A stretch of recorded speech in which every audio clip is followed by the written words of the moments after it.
اعوذ باللہ من الشیطان الرجیم بسم اللہ الرحمن الرحیم وَكَذَلِكَ يَجْتَبِيكَ رَبُّكَ وَيُعَلِّمُكَ مِن تَأْوِيلِ الْأَحَادِيثِ وَيُتِمُّ نِعْمَتَهُ عَلَيْكَ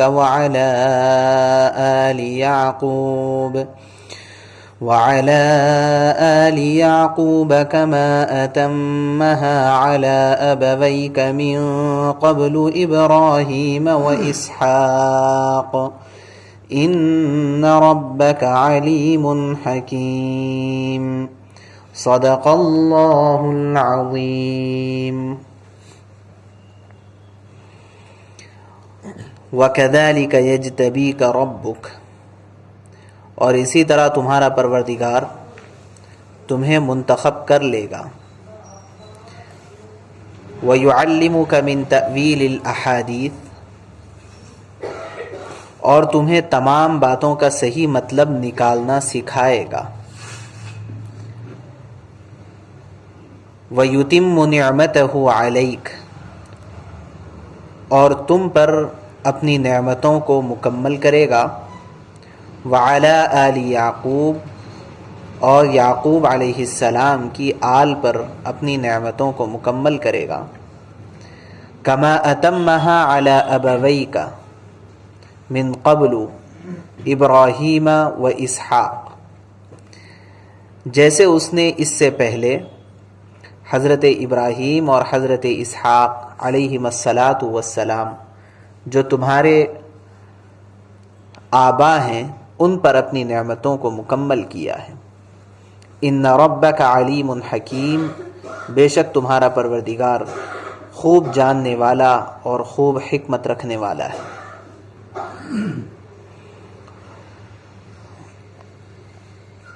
جیسے کہ گزشتہ یہ بات گزری ہے کہ سورہ یوسف کی خصوصیت، مختلف خصوصیات میں سے یہ ہے کہ دنیا میں زندگی گزارنے والے ہر انسان کو، خواہ وہ کیسے بھی حالات میں ہوں، بہتر حالات ہوں یا پریشان کن حالات ہوں، ہر شخص کو اپنی زندگی کے اعتبار سے مختلف اسباب اس صورت کے اندر چھپے ہوئے ملتے ہیں. یہ سورہ یوسف کی خصوصیت ہے. پیچھے سے جو بات چل رہی ہے وہ حضرت یعقوب علیہ السلام اور حضرت یوسف علیہ السلام، ان دونوں حضرات کا آپس میں مکالمہ، یعنی ان کی گفتگو چل رہی ہے کہ حضرت یوسف علیہ السلام نے خواب دیکھا اور حضرت یعقوب علیہ السلام کو وہ خواب بیان کیا، اور اس خواب کے بیان کرنے پر حضرت یعقوب علیہ السلام نے اپنے بیٹے کو کچھ نصیحتیں فرمائی. تو ان نصیحتوں میں سے ایک نصیحت تو پیچھے گزری جس میں اس بات کا ذکر تھا کہ اے میرے پیارے بیٹے، تم اس خواب کا تذکرہ اپنے بھائیوں کے سامنے نہ کرنا، کہیں ایسا نہ ہو کہ وہ سازش کے اندر مبتلا ہو جائے. اور شیطان تو انسان کا کھلا ہوا دشمن ہے ہی ہے جو یہ سازشی کام انسان سے کروا سکتا ہے. ایک تو نصیحت یہ فرمائی.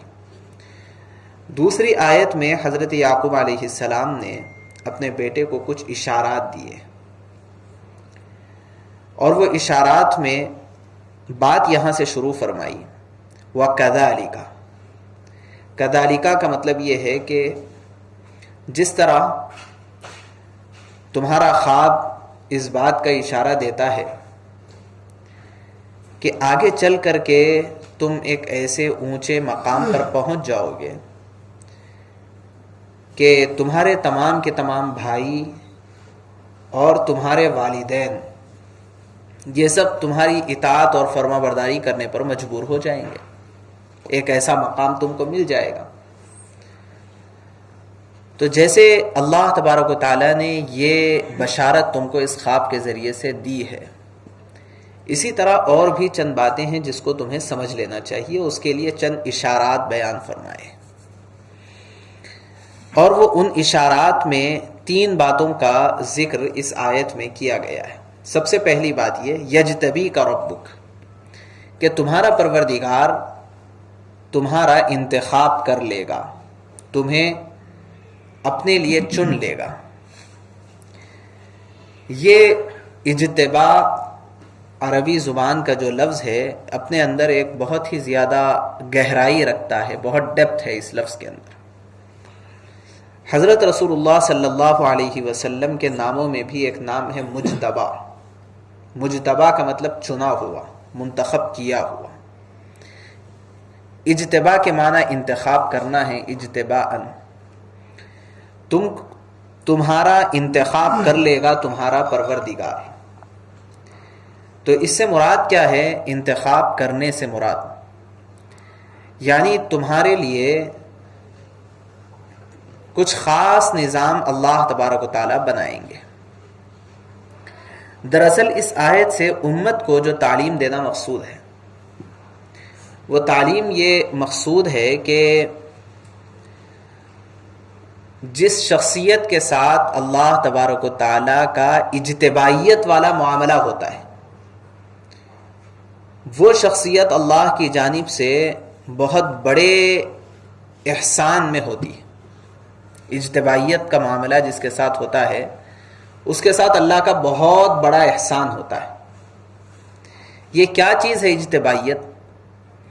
یہ دراصل آدمی جس ماحول میں زندگی گزار رہا ہے اس کا جو اپنا میدان ہے، دائرہ کار ہے، اس کی اپنی تمام سرگرمیوں کا ایک دائرہ ہوتا ہے کہ صبح سے شام تک آدمی کی کچھ مخصوص قسم کی سرگرمیاں ہوتی ہیں. تو اس کے کام کا ایک دائرہ ہوتا ہے، اس کے زندگی گزارنے کا ایک دائرہ ہوتا ہے، اس کے گھر گھرستی کا ایک دائرہ ہوتا ہے، اس کے دوست احباب کا ایک دائرہ ہوتا ہے، اور ایسے ہی اس کے کھانے پینے کے اشیاء کا ایک مخصوص قسم کا دائرہ ہوتا ہے. ہر آدمی اپنے مدار کے اندر چلتا رہتا ہے، بہت زیادہ وہ اپنے دائرے کو کراس نہیں کر سکتا. مطلب یہ ہے کہ میرے دوست احباب کو اگر میں دیکھ لوں تو میں چن کر کے اگر نام لکھنا شروع کروں تو بہت ہوا، میں 100 لکھوں گا، 200 لکھوں گا، 500 لکھوں گا، بس اس سے زیادہ اور کیا لکھوں. یعنی وہ جن کو میں پہچانتا ہوں اور جو مجھے پہچانتے ہیں اور آپس میں دوستی کا معاملہ ہے، ایک مخصوص دائرہ ہے. اس سے زیادہ آدمی کراس بھی نہیں کر سکتا، آگے بڑھ بھی نہیں سکتا ہے. ہر شخص کے اپنے کام کا ایک دائرہ ہوتا ہے کہ میرا ایک دائرہ ہے کہ میں اپنے مدرسے کے اندر پڑھاؤں گا، اپنے کچھ اور کام ہے وہ کام سے فراغت حاصل کر لوں گا، اس سے زیادہ اور میں کر کیا سکوں گا؟ کچھ کرنے تک رات آ جائے گی، پھر صبح سے پھر وہی کرنا ہے. ایک شخص ہے وہ اپنی کمپنی کو جائے گا، دن بھر وہاں پر کام کرے گا اور شام ہوتے ہوتے وہاں سے واپس ہو جائے گا، اس سے زیادہ کیا کام کرے گا. ایک ڈاکٹر ہے، اپنے پیشنٹس کے درمیان اس کا سارا وقت گزر جاتا ہے، بس اس سے زیادہ اور کیا ہوگا. ایک دائرہ ہوتا ہے. لیکن ایک خاص بات یہ ہے کہ اللہ تبارک و تعالیٰ کا اجتبائیت والا معاملہ جس کے ساتھ وابستہ ہوتا ہے تو وہ اپنے دائرے کے اندر بہت زیادہ ماہر اور بہت زیادہ فنکار بنتا ہے. اس کو کہتے ہیں اللہ سے اپنے آپ کو قبول کروانا. رسول اللہ صلی اللہ علیہ وسلم نے اس بات کی بہت ترغیب دی ہے اور خود اپنے لیے آپ صلی اللہ علیہ وسلم نے اس بات کو مانگا ہے کہ اللہ مجھے قبول کر لیجئے. تو یہ اپنے آپ کو قبول کروا لینا اور جس کے لیے ہم خیر چاہتے ہیں ان لوگوں کو اللہ کے پاس سے قبول کروانا، یہ ایک اللہ کی جانب سے غیر معمولی نعمت ہے جس کا عام طور پر اندازہ نہیں ہوتا. نعمت تو عام طور پہ آج کل سمجھ میں آتی ہے کہ جو ہے پیسہ مل جائے، مال و دولت مل جائے اور اس کے ساتھ کچھ کیا کہا جائے، اچھی نوکری مل جائے، بس اسی کو عام طور پر نعمت سمجھا جاتا ہے. کچھ حسن و جمال مل جائے، کھانے پینے کو کچھ اچھا مل جائے، غیر شادی شدہ لڑکے لڑکیوں کے لیے اچھا جوڑا مل جائے، اتنی ہی چیزوں کو عام طور پر نعمت سمجھا جاتا ہے. نعمت دراصل بہت زیادہ وسیع مفہوم رکھنے والی ایک چیز کا نام ہے. انہی چیزوں میں سے ایک اہم چیز اللہ کی جانب سے قبولیت کا اتر جانا اور اللہ کی جانب سے اجتبائیت کا اتر جانا، یہ دراصل ایک بہت بڑی نعمت ہے. جس شخصیت کے ساتھ اللہ کی جانب سے اجتبائیت والا معاملہ شروع ہو جاتا ہے، وہ شخصیت اپنے، بلکہ سیدھا سے اگر اس کو سمجھانا چاہے اور سمجھنا چاہے تو یہ ہے کہ جس شخصیت کے ساتھ اجتبائیت والا معاملہ ہو جاتا ہے تو وہ شخصیت پھر دوسروں کی محتاج نہیں رہتی ہے، دوسرے اس شخصیت کے محتاج بن جاتے ہیں، خواہ وہ کسی بھی دائرے اور کسی بھی فیلڈ کا آدمی۔ جس شخصیت کے ساتھ اللہ کا اجتبائیت والا معاملہ ہوتا ہے، اس شخصیت کی خصوصیت یہ ہو جاتی ہے کہ وہ کسی بھی فیلڈ اور کسی بھی میدان کا آدمی کیوں نہ ہو، تو لوگ اس شخصیت کے محتاج، وہ شخصیت لوگوں کی محتاج نہیں رہتی، بلکہ لوگ اس شخصیت کے محتاج بن جاتے ہیں۔ یہ صورتحال ہوتی ہے اس وقت جب کہ اللہ کا اجتبائیت والا معاملہ ہو۔ اب ہمیں یہ سمجھنا ہے اور غور کرنا ہے کہ کہاں کہاں یہ اجتبائیت والا معاملہ ہمارا ہونا چاہیے۔ اس کا مفہوم بہت زیادہ وسیع ہے، یعنی اللہ کی جانب سے قبولیت کے ہم محتاج ہیں اپنے خاندانی اعتبار سے۔ مثال کے طور پر اگر شوہر بحیثیت شوہر مقبول نہ ہوا تو اس کی حیثیت اپنے گھر میں شوہر کی نہیں رہے گی، ایک نوکر کی بن جائے گی۔ بیوی بحیثیت مقبول، اگر بحیثیت بیوی اور بحیثیت ایک زوجہ کے مقبول نہیں ہوئی تو اس کی حیثیت اپنے گھر میں خادمہ اور ایک کام کرنے والی سے زیادہ نہیں رہ جائے گی۔ بیٹا بحیثیت بیٹا مقبول نہیں ہوا تو اس کی حیثیت کوئی خاص نہیں بنے گی، بلکہ وہ اپنے گھر کا ایک عام آدمی بن کر کے رہ جائے گا۔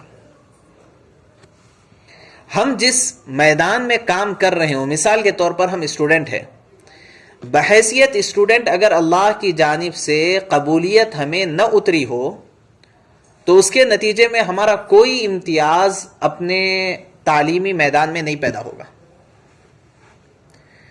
ٹیچر بحیثیت ٹیچر اللہ کی جانب سے مقبول نہ ہوا تو صورتحال ایسی ہوگی کہ شاید سامنے تو بچے اس کے بہت زیادہ ہیبت کھا رہے ہوں، ڈر رہے ہوں، کانپ رہے ہوں، لیکن منہ پھیرتے ہی اس کے مختلف ناموں سے اس کو یاد کیا جا رہا ہو۔ تو کوئی بھی شخص ہو، کسی بھی میدان میں کام کرنے والا ہو، اس کی اپنی گھریلو زندگی ہو، کاروباری زندگی ہو، یا پھر یہ کہ اس کی اپنی معاشرتی زندگی ہو، اور وہ کسی بھی میدان میں کام کرنے والا ہو، اجتبائیت والا معاملہ اللہ کی جانب سے اگر نہیں ہوتا ہے تو اس کے نتیجے میں وہ شخص کبھی بھی آرام اور سکون کے ساتھ نہیں رہ سکتا ہے، کیونکہ ہر وقت اس کو اس بات کی فکر لگی ہوئی رہے گی کہ میں اپنے میدان کے اندر اپنے آپ کو کیسے منوا لوں۔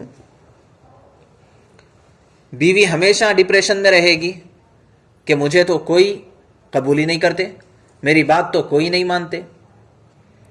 بیٹا ہمیشہ ڈپریشن میں رہے گا کہ مجھے کوئی کیئر نہیں کرتے۔ شوہر ہمیشہ ڈپریشن میں رہے گا کہ میرے سے بس کمواتے ہیں اور اس سے زیادہ میری کوئی حیثیت نہیں ہے۔ دکاندار ہمیشہ ڈپریشن میں رہے گا کہ میرا مال کوئی خریدنے کے لیے آتا ہی نہیں ہے۔ ٹیچر ہمیشہ ڈپریشن میں رہے گا کہ میری بات تو بچے مانتے ہی نہیں ہیں۔ یہ جو معاملہ ہے اجتبائیت والا معاملہ، یہ بہت زیادہ اہم ہے اور اللہ کی جانب سے ایک بہت بڑی نعمت ہے۔ اس کے لیے اپنے آپ کو اللہ کے بارگاہ میں قبول کروانا ہر حیثیت سے یہ بہت زیادہ ضروری ہے، اور اس کے ایک مکمل نمونہ حضرت رسول اللہ صلی اللہ علیہ وسلم کی شخصیت ہے۔ اسی وجہ سے صرف اسی بنیاد پر آپ صلی اللہ علیہ وسلم کو اللہ تبارک و تعالی نے اسوہ حسنہ قرار دیا ہے، آئیڈیل نمونہ، اسوہ حسنہ۔ لقد کان لکم فی رسول اللہ اسوۃ حسنہ، کہ رسول اللہ صلی اللہ علیہ وسلم کی زندگی میں تمہارے لیے ایک بہترین نمونہ ہے۔ آپ نے بہت سی مرتبہ سنا ہوگا کہ یہ نمونہ اللہ نے جو قرار دیا ہے اس کی وجہ کیا تھی؟ اس کی وجہ یہ تھی کہ اللہ تبارک و تعالیٰ سے آپ صلی اللہ علیہ وسلم نے اپنے آپ کو ہر میدان میں قبول کروایا. لہٰذا آپ ایک کمانڈر تھے تو انتہائی کامیاب کمانڈر تھے. آپ اگر بادشاہ تھے تو انتہائی کامیاب بادشاہ تھے، انتہائی کامیاب سیاستداں تھے، امام الانبیاء تھے، انتہائی مقبول شفیق اور رحیم باپ تھے، انتہائی بہترین شوہر تھے ہر اعتبار سے. تو یہ اتنی بڑی نعمت جس کا اندازہ ہم نہیں لگا سکتے ہیں، اس نعمت کا اشارہ یہ ایک جملے میں حضرت یعقوب علیہ السلام نے حضرت یوسف علیہ السلام کو دیا. اور یہ اشارہ کوئی عام بات نہیں تھی، ایک بہت ہی زیادہ اونچی سوچ رکھنے والا باپ ہی اپنے بیٹے کو دے سکتا تھا. ہر ایک کے بس کی بات نہیں ہے.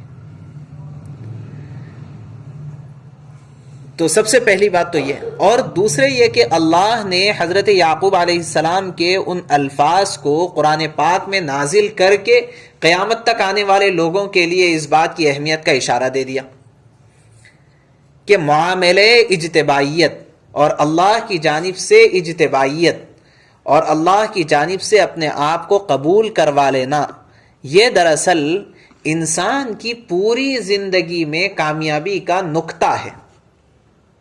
یعنی وہیں سے کامیابی شروع ہوتی ہے، وہیں سے آدمی اپنے آپ کو سیٹسفائی محسوس کرنے لگے گا، مطمئن محسوس کرنے لگے گا. اور وہ اطمینان جو ہے نا، وہ اطمینان سے پہلے کہیں بھی جو ہے کامیابی نہیں ہے. کامیابی تو اطمینان کے بعد ہی. آپ مطمئن نہیں ہیں تو کیا ہے؟ پھر کچھ بھی نہیں ہے. مثال کے طور پہ آپ بہت اچھے کپڑے پہن لیے اور پوری دنیا میں جو سب سے زیادہ قیمتی لباس ہو سکتا تھا وہ آپ زیب تن کر لیے، لیکن وہ کپڑے پہن کر کے آپ مطمئن نہیں ہیں تو کیا فائدہ؟ وہ کپڑے پہن کر کے آپ خود مطمئن نہیں ہیں، پوری دنیا کہے کہ تم اچھے دکھ رہے ہیں لیکن آپ اپنے آپ کو اچھے نہیں دکھ رہے ہیں، آپ اپنے آپ سے مطمئن نہیں ہیں، تو پھر اتنا قیمتی لباس آپ کے لیے کوئی کامیابی ہے؟ آپ کے لیے کچھ آپ کو خوش کرنے والا ہے اور لباس کا مقصد آپ کو حاصل ہوگا؟ بالکل بھی نہیں. تو دراصل بنیادی جو کامیابی ہے وہ بنیادی کامیابی یہ ہے کہ ہمیں اپنے تئیں اطمینان حاصل ہو جائے کہ میں جو کام کر رہا ہوں وہ کام کرنے میں مطمئن ہوں. یہ جو اطمینان ہے، یہ اطمینان صرف اور صرف اسی نقطے پر منحصر ہے کہ من جانب اللہ قبولیت آئے. یہیں سے آپ کو ایک دوسری بات سمجھ میں آئے گی کہ بہت سی مرتبہ ایسا ہوتا ہے کہ آدمی کسی کام سے مطمئن نہیں ہے اور پوری دنیا اس کے لیے وہ کام اچھا کہہ رہی ہے. پوری دنیا یہ کہہ رہی ہے کہ تمہارے لیے یہ تعلیم بہت اچھی ہے اور آپ کو اس تعلیم سے کوئی دلچسپی ہی نہیں ہے.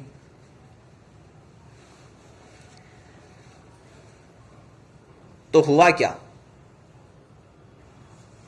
یہاں پر مسئلہ یہ ہے کہ دلچسپی کا اس تعلیم سے نہ ہونا یہ اللہ کی جانب سے اس تعلیم کے لیے آپ کا قبول نہ ہونا ہے. اللہ کی جانب سے آپ کو یہ ٹریک نہیں دیا گیا، کوئی اور ٹریک ہے آپ کا، تو اس تعلیم کے لیے آپ قبول نہیں، آپ کو دلچسپی نہیں ہے، تو اللہ کی جانب سے آپ کی قبولیت نہیں. اسی وجہ سے کہتے ہیں قبولیت یہ سب سے بڑی چیز ہے من جانب اللہ جو ملا کرتی ہے. اسی لیے بزرگان دین فرماتے ہیں کہ دعا سے تقدیر بھی بدل جاتی ہے. مطلب کیا ہے؟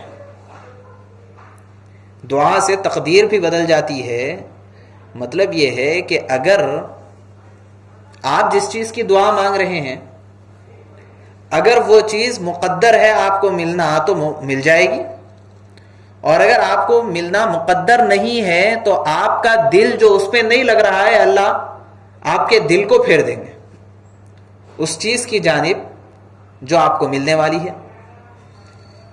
یعنی آپ یہ چاہ رہے ہیں کہ مجھے فلاں لڑکی نہیں چاہیے، فلاں لڑکی چاہیے نکاح میں،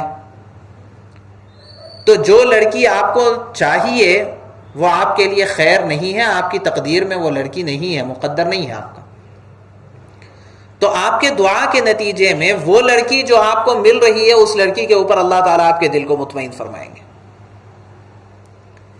یہ جو کیفیت ہے یہ کیفیت من جانب اللہ ہے، اور اسی کو کہتے ہیں اجتبائیت۔ یہ ایک بہت بڑی نعمت ملنے والی تھی حضرت یوسف علیہ السلام کو، جس کا اشارہ بچپن میں حضرت یعقوب علیہ السلام نے حضرت یوسف علیہ السلام کو دیا اور فرمایا یجتبیک ربک۔ دوسرا اشارہ دیا وَيُعَلِّمُكَ مِن تَأْوِيلِ الْأَحَادِيثِ، اور تمہیں اللہ تبارک و تعالی بات کی تہ تک پہنچنے کا علم دیں گے۔ تعویل الاحادیث سے صرف اتنا سمجھ لینا کہ خوابوں کی تعبیر کا علم دیں گے، یہ درست نہیں ہے۔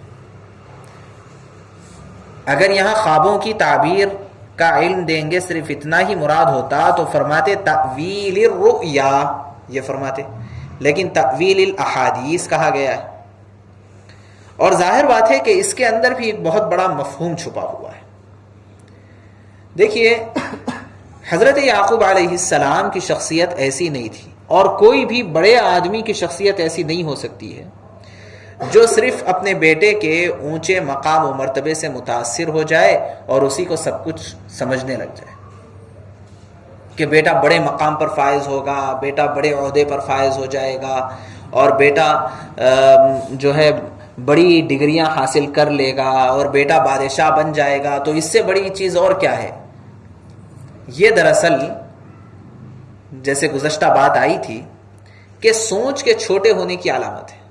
جس کی سوچ جتنی چھوٹی ہوتی ہے وہ اتنا ہی سوچتا ہے، یعنی جس کی سوچ اس دنیا تک رہے گی وہ شخص یہ سوچے گا کہ میرا بیٹا پوری دنیا کا اکیلا بادشاہ بن جائے، اتنی سوچ ہے اس کی۔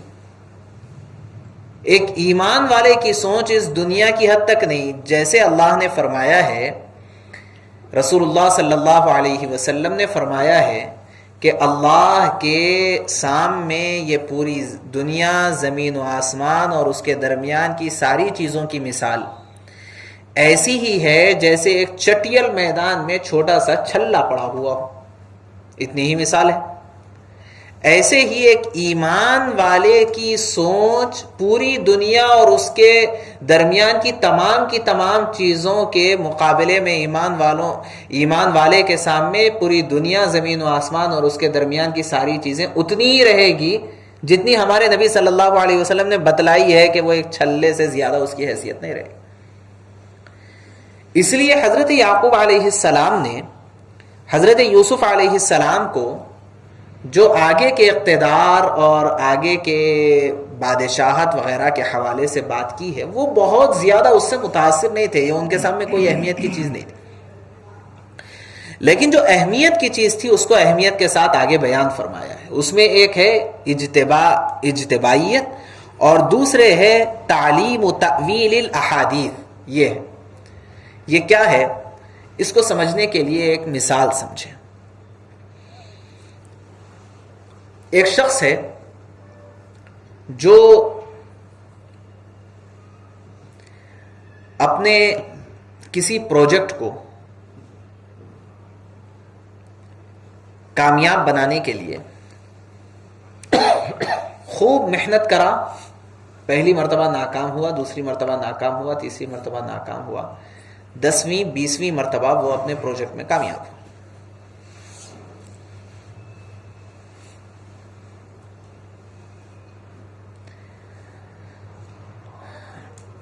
ڈاکٹر صاحب کا گھر ہے تو ڈاکٹر صاحب کی ایک مثال۔ ایک ڈاکٹر وہ ہے جو کسی بیماری کی تشخیص کرنے میں، پہلی مرتبہ ناکام ہوا، دوسری مرتبہ ناکام ہوا، تیسری مرتبہ، کئی مرتبہ جا کر کے پھر اسے بیماری ہاتھ کو لگی.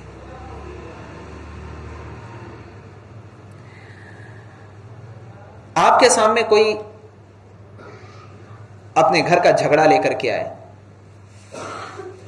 تو آخر یہ جھگڑے کی وجہ کیا بن رہی ہے؟ آپ بات سن رہے ہیں، کوئی مسئلے کا حل نہیں نکل رہا، پھر سن رہے ہیں، پھر مسئلے کا حل نہیں، فریقین سے پوری سنوائی ہو رہی، مسئلے کا حل کچھ بھی نہیں نکل رہا. ہوتے ہوتے 8-10 نشستوں میں آپ کو ایک کنارہ ہاتھ لگا. بعض مسائل ایسے ہوتے ہیں کہ اس میں آدمی کئی مرتبہ گرتے پڑتے ہوتے پھر زندگی کے ختم پر اس کے سامنے اس مسئلے کا حل ہوتا ہے. ایک بڑی تنظیم ہمارے علاقے میں بلکہ ہمارے ملک میں کام کر رہی ہے. اس تنظیم کے سلسلے میں کہا جاتا ہے کہ 100 سال سے بہت ساری ناکامیوں کا سامنا کرتے کئی مرتبہ گرتے پڑتے اب وہ کچھ کامیابیوں کا اور اپنے مشن میں اپنے آپ کو سکسیس ہونے کا کچھ موقع پا رہے ہیں. ٹھیک ہے، یہ ایک پہلو ہے. دوسرا پہلو یہ ہے کہ آپ کسی بات کو سن کر کے اس کی تہ تک پہنچ جائیں کہ آخر یہ بات پیدا کہاں سے ہوئی. ڈاکٹر بیماری کو دیکھ کر کے اس کی تہ تک پہنچ جائے کہ آخر یہ بیماری کی جڑ کہاں پر ہے. مقدمہ سننے والا مقدمہ سنتے ہی سمجھ جائے کہ آخر یہ جھگڑا پیدا کہاں سے ہوا. آپ کوئی کام لے کر کے اٹھ رہے ہیں اور کام کرنے کے لیے آگے بڑھ رہے ہیں تو بار بار ناکامی کا سامنا کرنے کے بجائے آپ کوئی ایسی ترتیب بنائیں کہ جس ترتیب کے ذریعے سے پہلے ہی مرحلے میں آپ کامیاب ہو جائیں. یہ بھی اللہ تبارک و تعالیٰ کی جانب سے ایک بہت بڑی نعمت ہے کہ کسی بھی معاملے میں آدمی کا فوری اس کے ڈیپتھ کو پکڑ لینا، اس کا اندازہ لگا لینا، اور یہ ہر ایک کو حاصل نہیں ہوتی. اور اس نعمت کا کنیکشن ہے پچھلے والی نعمت سے. اجتباعیت جہاں پر ہوتی ہے وہاں تعلیم و تأویل الاحادیث بھی ہوتا ہے کہ جب کوئی شخص اپنے آپ کو کسی میدان کے لیے قبول کرواتا ہے تو اللہ تبارک و تعالیٰ اسی کے نتیجے میں یہ نعمت بھی دیتے ہیں. حضرت یوسف علیہ السلام کو اللہ نے یہ نعمت دی تھی کہ کسی بھی بات کی تہ تک پہنچنا ان کے لیے بہت آسان تھا. کسی بات کی تہ تک پہنچنا.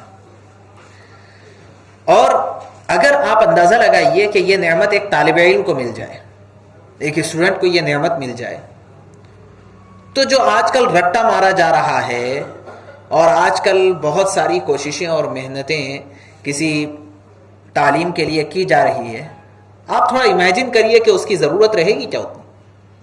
پوری دنیا مل کر کے آج صرف اس بات پر لگی ہوئی ہے اور لوگوں کو لگائی ہوئی ہے کہ انرجی کہاں سے کریٹ ہو رہی ہے.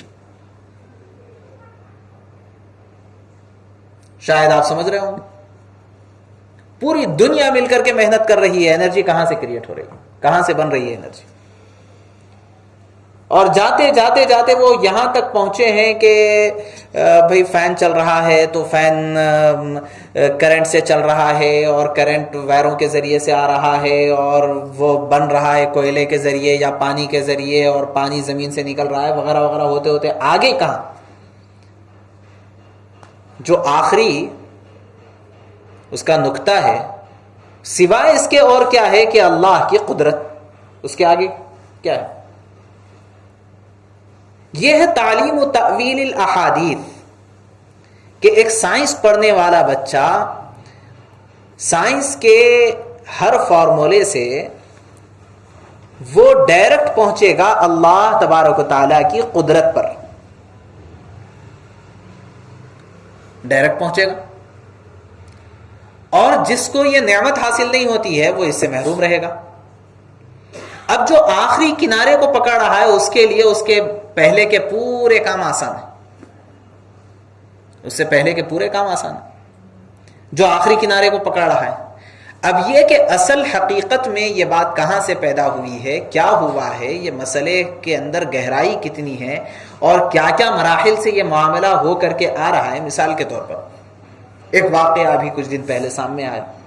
کہ ایک بچے کا ایکسیڈنٹ ہوا، اور ایکسیڈنٹ میں کافی اس کو زخم بھی آئے، سب کچھ ہوا، گاڑی بھی بہت زیادہ متاثر ہوئی. بہرحال گھر آیا. بچہ گھر آنے کے بعد کیا ہوا اس سے پوچھا گیا تو نہیں کچھ نہیں ہوا، ایسا میں جا رہا تھا تو ادھر سے ایک گاڑی آئی اور وہ گاڑی والا غلط راستے پہ آ رہا تھا تو ٹکر ہو گئی، اور اس سے زیادہ کچھ بھی نہیں. تو ان کے جو گھر والے تھے وہ بتا رہے تھے کہ وہ ایڈوکیٹ ہیں، اور وقت ایسا تھا کہ ابھی بچے کو زیادہ پوچھ تاچھ کرنا مناسب نہیں تھا. تو وہ اس وقت سن لیا سرسری، اچھا ایسا ہوا ٹھیک ہے، چلو بہرحال جاؤ، وہ مرہم پٹی کرو، وہ ٹی انجیکشن لو، اور ڈاکٹر کے پاس جاؤ، اور ایسا کرو گاڑی میکینک کو دے دو. 3 دن کے بعد جب معاملہ تھوڑا سا تھم گیا تو وہ گھر والے بتاتے ہیں کہ وہ ایڈوکیٹ صاحب جو ان کے ماموں لگتے تھے وہ آئے، بھانجے کو بٹھائے، اور بٹھا کر کے انہوں نے کہا کہ بیٹا میں تمہاری گاڑی بھی دیکھ لیا اور تمہارے پورے زخم بھی دیکھ لیا، اور وہ ایریے کا جائزہ بھی لے لیا تم جہاں گئے. میں بتاتا ہوں کیا ہوا. تم یہ راستے سے ایسے جا رہے تھے، گاڑی وہاں سے نہیں آئی، تم نے یہ غلطی کی، اور اس کے نتیجے میں تم جا کر کے دوسرے سے ٹکرا گئے، اور اس کی وجہ سے تم بھی گرے اور وہ بھی گرا. اگر صرف تم گرتے، وہ نہ گرتا، تو زخم ایسا آتا اور گاڑی کو ایسا نقصان ہوتا. لیکن تمہاری گاڑی کو ایسے نقصان ہوا ہے، لہٰذا تمہاری غلطی تھی، اور تمہاری غلطی کے نتیجے میں تمہارا بھی نقصان ہوا اور فلاں کا بھی نقصان ہوا. انہوں نے پورے واقعے کو من و عن اسی طرح بتا دیا جیسے واقعہ ہوا ہے.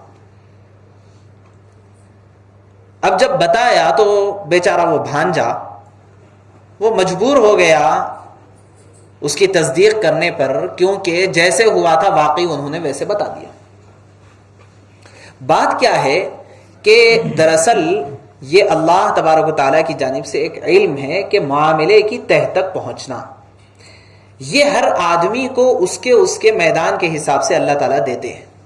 چنانچہ حضرت علی رضی اللہ عنہ کے سلسلے میں کیا آثار کے اندر یہ بات مستقل ملتی ہے کہ حضرت علی کو اللہ تبارک و تعالیٰ نے قضاء کے سلسلے میں یہ علم دے دیا تھا.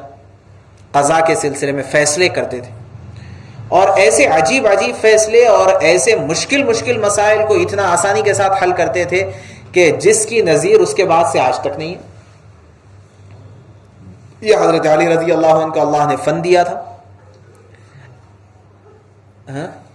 قضاء مطلب فیصلے کرنے کو کہتے ہیں. جوڈیشری پہ بہت زیادہ کمانڈ تھا حضرت علی رضی اللہ عنہ. بہرحال تو یہ ہے تعلیم و تأویل الاحادیث، اور یہ تعلیم و تأویل الاحادیث کا تعلق ہر میدان سے ہے، ہر فیلڈ سے ہے. اس لیے حضرت یوسف علیہ السلام کو حضرت یعقوب علیہ السلام نے یہ خوشخبری دی تھی کہ آگے آنے والے حالات میں تمہارے لیے یہ اللہ کی جانب سے نعمت رہے گی کہ تمہیں یہ تعلیم و تأویل الاحادیث کی نعمت اللہ تبارک و تعالیٰ دیں گے. اور جس کے پاس یہ نعمت بدرجہ کمال ہوتی ہے تو اس کے لیے یعنی اشاروں سے وہ بہت بڑی چیزوں کو حل کر سکتا ہے. تو خواب بھی ایک اشارہ ہے. اللہ کی جانب سے بہت سارے اشارات خواب میں دیے جاتے ہیں، لہٰذا خوابوں کی تعبیر ایسے شخص کے واسطے کوئی بڑی چیز نہیں تھی. یہ دوسری چیز. تیسری چیز حضرت یوسف علیہ السلام کو وَيُتِمُّ نِعْمَتَهُ عَلَيْكَ وَعَلَىٰ آلِ يَعْقُوبَ كَمَا أَتَمَّهَا عَلَىٰ أَبَوَيْكَ مِن قَبْلُ إِبْرَاهِيمَ وَإِسْحَاقَ. یہ انشاءاللہ ہم لوگ اگلے جمعہ پڑھ لیں گے. بہت زیادہ ہو گیا. اللہ تبارک و تعالیٰ سے دعا ہے اللہ تعالیٰ ہم سب کو کہنے سننے سے زیادہ عمل کی توفیق نصیب فرمائے. سبحان اللہ.